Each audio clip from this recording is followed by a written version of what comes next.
سوال یہ ہے کہ کیا 12 ربیع الاول کو عید کا دن منانا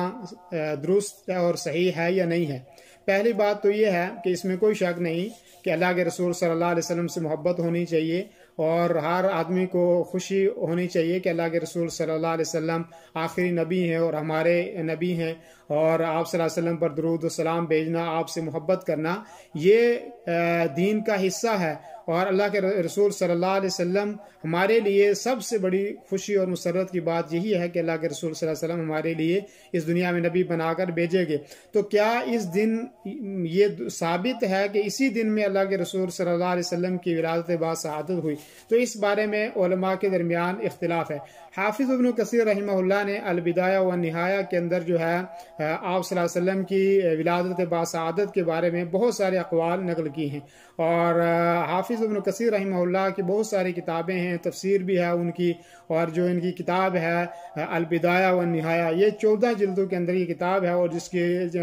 تحقیق جو ہے وہ دکتور عبداللہ الترکی نے کی ہے، جو 21 جلدوں کے اندر انہوں نے اس کی تحقیق کی ہے۔ بہت اچھی کتاب ہے، پڑھنی چاہیے۔ تو انہوں نے بہت سارے اقوال اپنی اس کتاب کے اندر ذکر کیے ہیں کہ اللہ کے رسول صلی اللہ علیہ وسلم کی ولادت کس دن میں ہوئی۔ تو پہلا قول یہ ہے کہ 2 ربیع الاول کو ہوئی، دوسرا قول ہے کہ 8 ربیع الاول کو ہوئی، اور اسی طریقے سے تیسرا قول یہ ہے کہ 10 ربیع الاول کو آپ کی ولادت ہوئی، اور پھر جو ہے ایک قول 12 کا بھی ذکر کیا ہے، اور پھر 17 اور پھر 28 کا قول بھی جو ہے وہ نقل کیا ہے۔ اور امام البانی رحمہ اللہ نے اس کے جو ہے کہا کہ یہ جتنے اقوال ذکر کیے گئے ہیں ان تمام اقوال کے اندر جو ہے وہ نظر ہے، اور کسی قول کو صحیح نہیں کہا جا سکتا، لیکن جس قول کو راجح کہا جا سکتا ہے وہ قول ہے 8 ربیع الاول کا، اور اس کی سند یہ ہے کہ امام مالک رحمۃ اللہ علیہ نے اس کو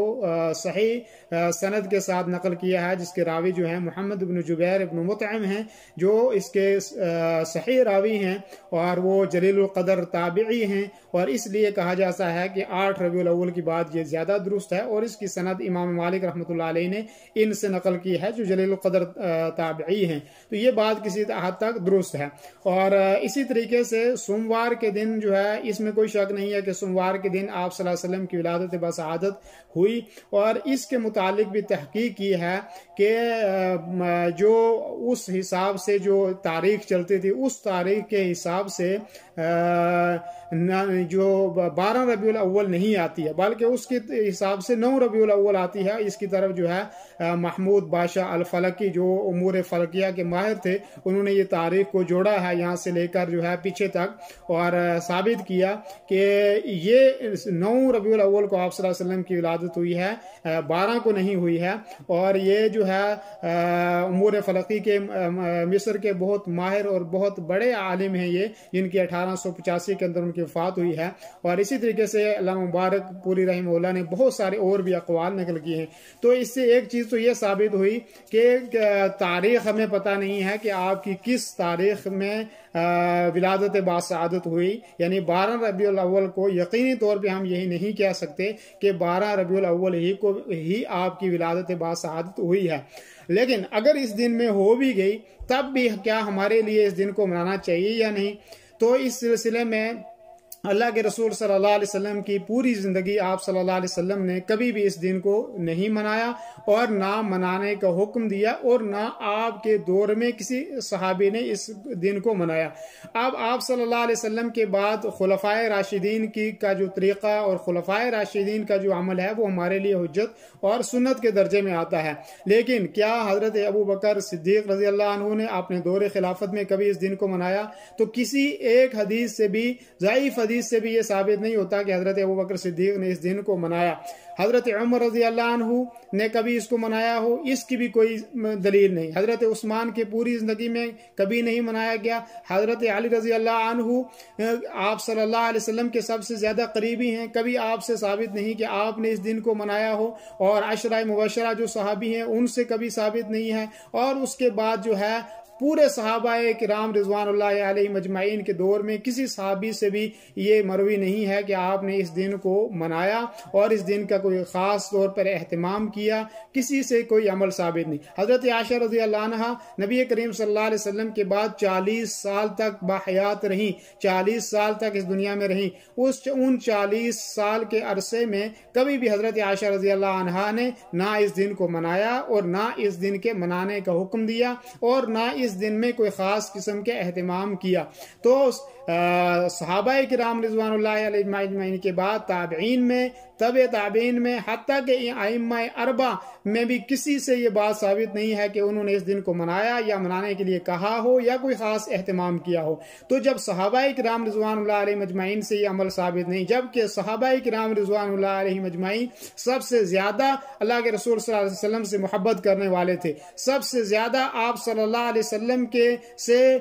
ان کا سلوک تھا، اور یہاں تک کہ جنگوں میں، یہاں تک کہ آپ صلی اللہ علیہ وسلم کے روزمرہ کے معاملات کو نقل کرنے میں صحابہ کرام رضوان اللہ علیہ مجمعین ہمیشہ پہل کیا کرتے تھے، اور محبت میں ہم سے کہیں زیادہ اللہ کے رسول صلی اللہ علیہ وسلم سے صحابہ نے محبت کی۔ اور یہی وجہ ہے کہ آپ صلی اللہ علیہ وسلم کے کہنے پر صحابہ کرام نے اپنی جانوں کو بھی نشاور کیا، آپ کی ہر بات کی تابعداری کی صحابہ کرام رضوان اللہ علیہ مجمعین۔ خیر کے کاموں میں صحابہ سب سے زیادہ سبقت لے جانے والے تھے، تو صحابہ سے بڑھ کر کوئی محب رسول نہیں ہو سکتا، تو لیکن کسی صحابی سے یہ کوئی عمل ثابت نہیں ہے۔ اور رہی بات یہ کہ اللہ کے رسول صلی اللہ علیہ وسلم سے محبت آپ کی اتباع ہے، آپ کے دین کو نشر کرنا ہے، آپ کے دین کی دعوت لوگوں کو دینا ہے، اور آپ کے قول و فعل کے اوپر عمل کرنا ہے، یہ سب سے زیادہ قیمتی عمل ہے۔ اور نمازوں کا اہتمام کرنا ہے، آپ صلی اللہ علیہ وسلم کی سنتوں کا اہتمام کرنا ہے، اور یہاں تک کہ اس دور میں جس طریقے سے اس چیز کو منایا جاتا ہے،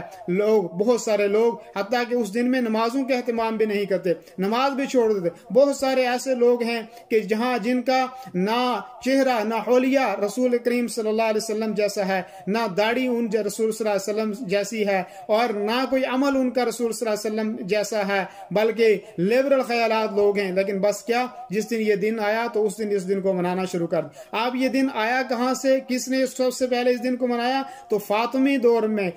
400 سال کے بعد مصر میں جو فاطمیوں کی حکومت تھی، انہوں نے اس دن کی بنیاد ڈالی، انہوں نے اس دن کو ایجاد کیا، اور اس کے بعد آہستہ آہستہ مسلمانوں میں اس فکر کو منتقل کیا، اور پھر جو ہے اس کو آہستہ آہستہ لوگ منانا شروع ہو گئے۔ تو درست بات یہ ہے، پہلی بات یہ ہے کہ یہ دن صحیح طریقے سے یہ ثابت نہیں ہے کہ 12 ربیع الاول ہی کو آپ صلی اللہ علیہ وسلم کی ولادت باسعادت ہوئی۔ دوسری بات یہ کہ اگر ثابت ہو بھی جائے کہ اسی دن میں آپ صلی اللہ علیہ وسلم کی ولادت باسعادت ہوئی، تو اس کے تعلق سے کوئی دن منانا، کوئی خاص اہتمام کرنا، اور کوئی خاص قسم